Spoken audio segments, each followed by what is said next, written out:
And he taught them the practical side of life, how to get along with their neighbors, hard work, obedience to parents, loyalty to family, loyalty to emperor. And it made the Chinese think that they were better than everybody else. But, and this is a problem that a lot of persons have, and believe me, I can personally relate to. You grow up in your parents' home and you're taught your parents' values. Then you face the world one day, and the world has different values than the values you're taught and brought up with. And all of a sudden you find yourself questioning, well, were my parents right, were my parents wrong? And the answer to that is yes. They were both right and wrong. Right in some way, wrong in others.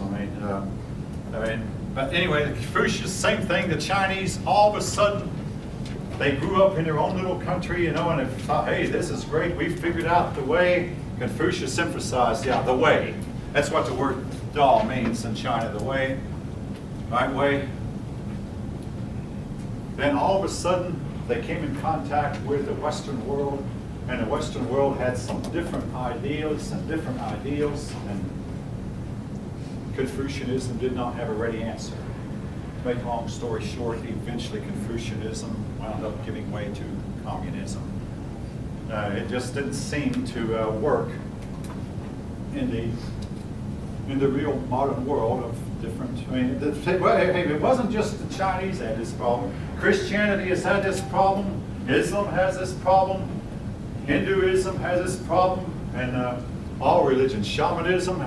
How does our religious beliefs apply in a world of gadgets, science, technology, in a world where the women are supposed to be equal to men? Hey, our religion is taught otherwise. Well, how can we reconcile it? Well, I'm not going to say I have an answer. But it is a common occurrence for young people to face the world one day and find that a lot of the stuff that parents taught them is irrelevant. Why? Because as a parent myself, I can tell you, your parents were teaching you to solve the problems that they had. And it is known that generals spend their time training troops, preparing them for the last war. I joined the Army in 1980. And what were we training for? The Vietnam War that ended in 1973. Yeah, I see at least one head nodding. You know what I'm talking about. It took many years before the Army started training its troops to fight the wars we're fighting now. But the generals will train their troops to fight the last war. And with better weaponry, better techniques, it doesn't work. Your parents trained you, and I've trained my children to solve the problems that I had growing up. They have a whole new set. If you don't know what I'm talking about, some of you look at me like you do know. Well, if you don't, you will. Same way with Chinese, same way with Islam, same way with Hinduism. Face the world, and all of a sudden, what they were taught just seemed outdated and irrelevant. I'm not saying it was, but folks, there has to be changes made, there has to be adjustments made.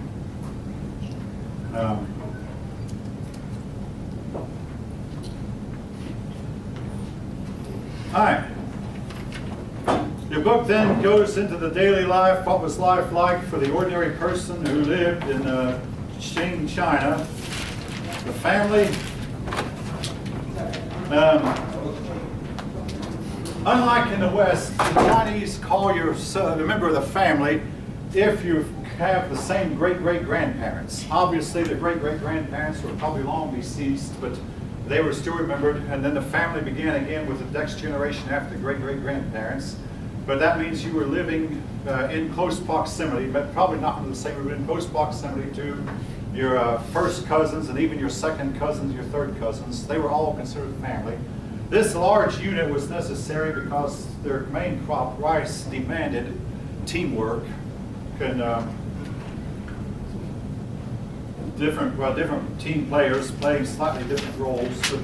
But, it demanded large families to help with the harvest, and also to provide security for old people who were too weak to work in the fields anymore.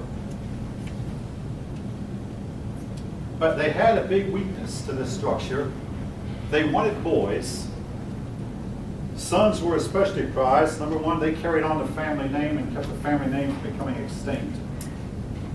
They also had stronger, your book says, this is your book's term, stronger backs, they could do better work in the fields. There was a reason, too, why the women, the young girls, could not help. There was a practice in China called foot binding. Your book does mention it elsewhere, but it's not in this chapter, but it was going on at this time.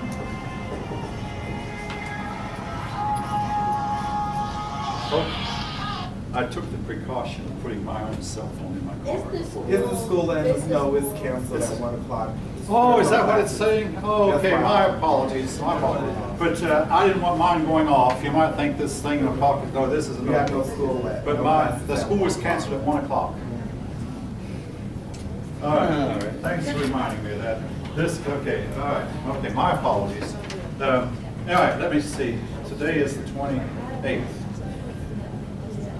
Okay, Orville, Rolla, Crystal, Nathan, Jesu, Alejandra, Mignon, Kim. Mignon, oh, okay. Janie, Elaine, Ebony, Jasmine, Emily Loss. Emily Loss. Brianna Young. Brianna. How's it pronounced? Brianna Young. Brianna Young. Nakib Moman Nakib. Alan. Alan. Richard. Dennis, Halo, Aminata, Christopher, Louis, Dewasha, Deasha. I've got it right. Drew,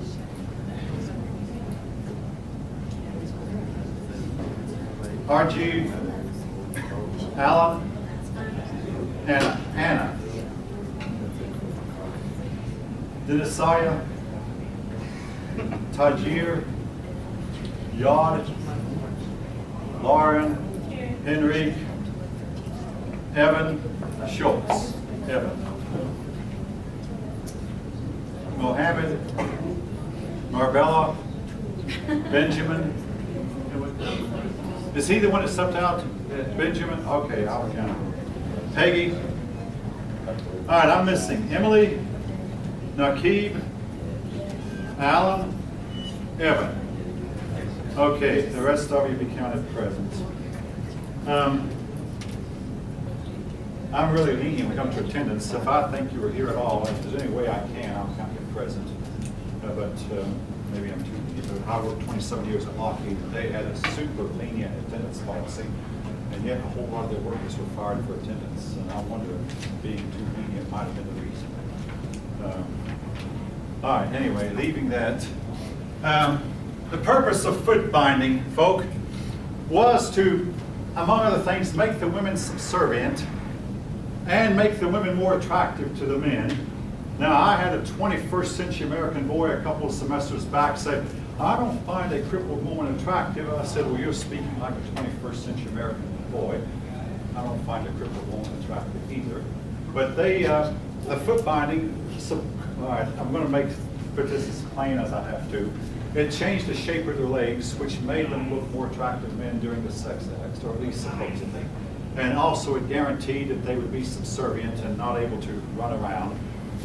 Chinese women were generally kept out of sight, except in the fields. Some of them now in the countryside were able to work the fields because their feet were not bound. The practice of foot binding was to continue until 1950 when the communists outlawed it. Yes?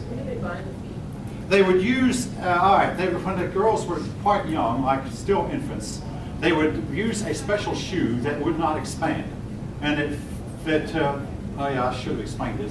And it made the men make sure their feet did not grow, and the rest of their body grew up but their feet did not grow, so the women grew up hobbling along with these short, really small feet, and basically they were crippled, lifetime crippled.